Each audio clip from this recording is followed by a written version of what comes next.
নমস্কার বন্ধুরা, মিনা ব্লগে তোমাদের সবাইকে শুভেচ্ছা। আজ আমি তোমাদের দেখাবো, দেখো আমাদের খড়ের গাদা, খড় পচে গিয়ে দেখো কত মাশরুম হয়ে আছে। আর আমি মাশরুমগুলো সব তুলে নেব। দেখো মাশরুমগুলো কত বড় বড় হয়েছে। আর দেখাবো তোমাদের মাশরুমের কষা। মাশরুমগুলো আমি তুলে নিচ্ছি ভালো করে।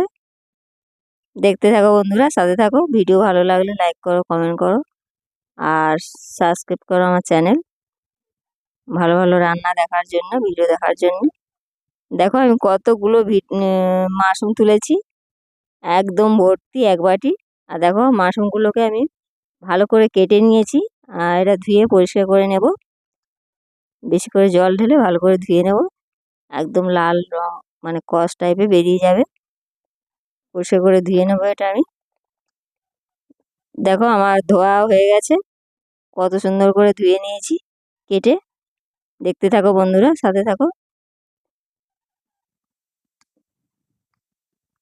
মাশরুমটা আমি কেটে ধুয়ে নিয়েছি। মাশরুমের কষা তোমরাও এভাবে বানিয়ে খাও।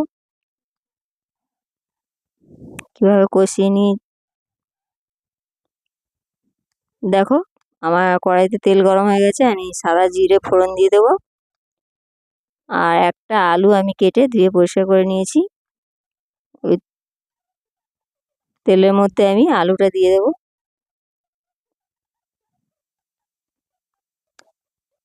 আলুটা আমি একটু লাল করে ভেজে নেব।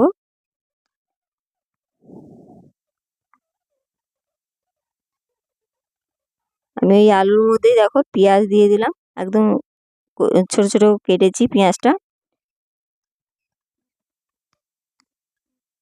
আলু আর পেঁয়াজ একসাথে ভালো করে ভেজে নেব আমি। আর অল্প স্বাদ মতো লবণ দেব।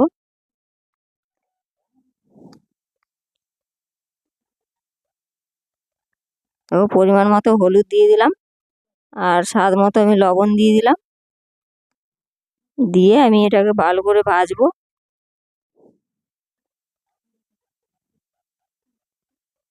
মাশরুম কষা একদম মাংস ফেলে খাবে। একবার এভাবে বানিয়ে খাও বন্ধুরা, আর কমেন্ট করতে ভুলো না। দেখো আদা বাটা দিয়ে দিলাম। আদাটা দিয়ে একটু কষিয়ে নেবো আমি।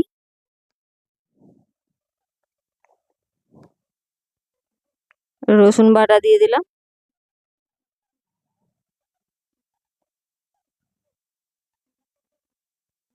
রসুন বাটাটা দিয়েও ভালো করে আমি কষাবো মশলাটা।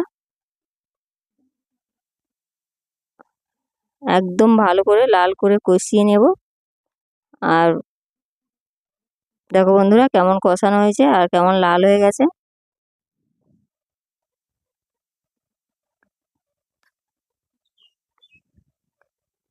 দেখো ছোট্ট ছোট করে টমেটো কেটে রেখেছি একটা, দিয়ে দিলাম।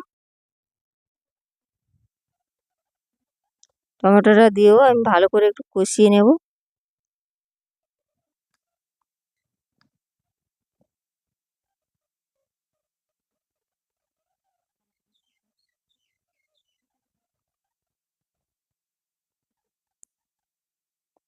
দেখো আমার কেমন কষানো হয়েছে, তেল ছেড়ে গেছে। ভালো করে একদম কষিয়ে নেব আমি। একদম ভালো করে কষানো হয়ে গেলে আমি মাশরুম দেব।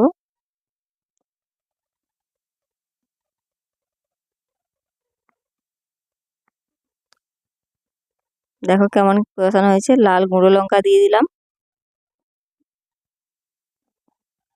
তোমরা যে যেমন ঝাল খাবে দেবে।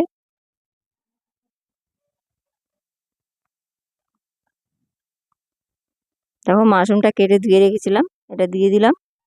দিয়ে ভালো করে কষিয়ে নেব। আর মাশরুমটা থেকে জল বেরোবে, আমি এতে আর জল দেব না। ভালো করে কষিয়ে আমি ঢাকা দেব। 10 মিনিট ঢাকা দিয়ে রাখলে সব কিছু একদম পারফেক্ট হয়ে যাবে। দেখো কত সুন্দর হয়েছে মাশরুম কষা।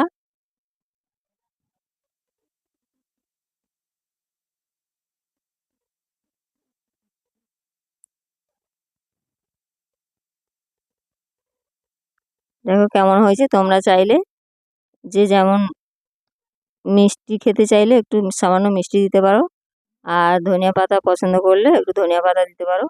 আমি একটু গরম মশলা দিয়ে দিলাম।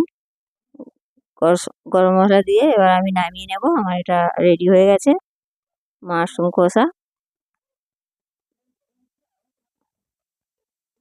দেখো কত সুন্দর হয়েছে, একদম রেডি।